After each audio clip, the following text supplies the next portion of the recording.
এখন গাঁৱত কাঞ্চন নামৰ এটা ল'ৰাই বাস কৰিছিল। সি পুৰণি ঠাইবোৰত বিচাৰি বিচাৰি খেলনা সংগ্ৰহ কৰি খুব ভাল পাইছিল।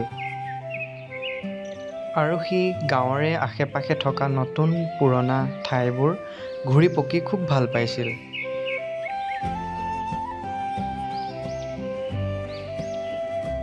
এদিন সন্ধিয়া এটা পুৰণি ভগা-চিগা ঘৰৰ ওচৰত খেলি থাকোঁতে কাঞ্চনে গছৰ তলত পৰি থকা এটা অদ্ভুত পুতলা দেখিলে।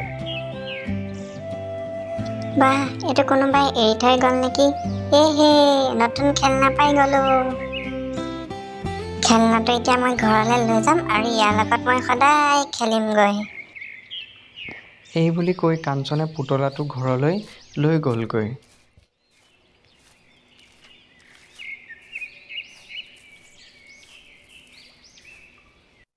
ৰাতি হ'ল, সকলো শুই আছিল, কাঞ্চনো শুই আছিল। তেতিয়া সি এটা অদ্ভুত শব্দ শুনিলে। খেলা মোৰ লগত। কাঞ্চনে সাৰ পালে আৰু সি মনতে ভাবিলে, কোনে মাতিছিলে বাৰু? তেতিয়াই তাৰ সন্মুখত থকা সেই বুটলি অনা পুতলাটো লক্ষ্য কৰিলে। সেই বুটলি অনা পুতলাটো এতিয়া দেখাত ভয় লগা আৰু তাৰ চকু দুহাল ৰঙা। পিছদিনা ৰাতিপুৱা হ'ল।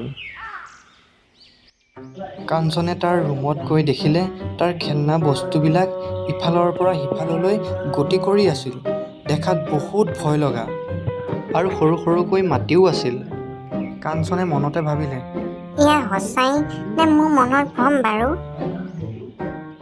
সেইদিনা ৰাতি ডাঙৰকৈ ধুমুহা বৰষুণ আহিছিল। লগতে গাজনি ঢেৰেকনিও মাৰি আছিল।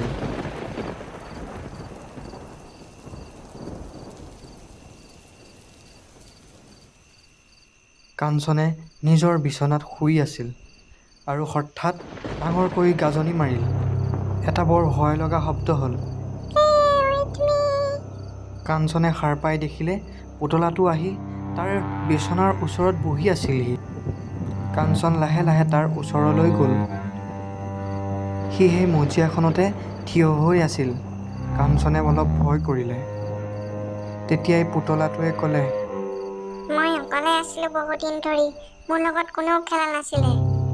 কাঞ্চনৰ ভয় লাগিল যদিও তাৰ অলপ দুখ লাগিল। কাঞ্চন লাহে লাহে তাৰ ওচৰলৈ গ'ল আৰু সেই পৰিৱেশটো শান্ত হৈ উঠিল। কাঞ্চনে নিস্তব্ধতাৰে তাৰ ওচৰত গৈ ক'লে, তুমি মোক সঁচাকৈ খাই পেলাবাগৈ নেকি? নে এনেই কৈছা? কোৱাচোন।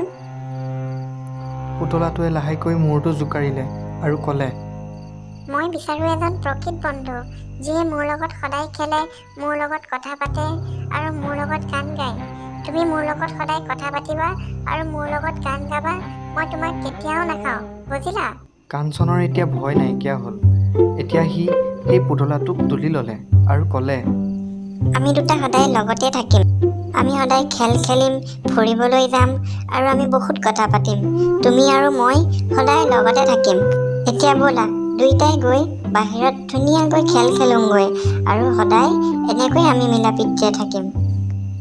সেই বুলি কৈ কাঞ্চন আৰু পুতলাটো দুয়োটাই বাহিৰত খেলিবলৈ গ'লগৈ। কাঞ্চন আৰু পুতলাটোৱে বাহিৰত গৈ আনন্দ মনেৰে খেলিবলৈ লাগিলেগৈ।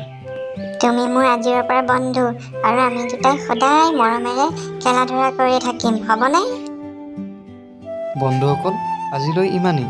যদি আমাৰ ভিডিঅ'সমূহ ভাল লাগে তেন্তে লাইক আৰু ছাবস্ক্ৰাইব কৰিবলৈ নাপাহৰিব। ধন্যবাদ।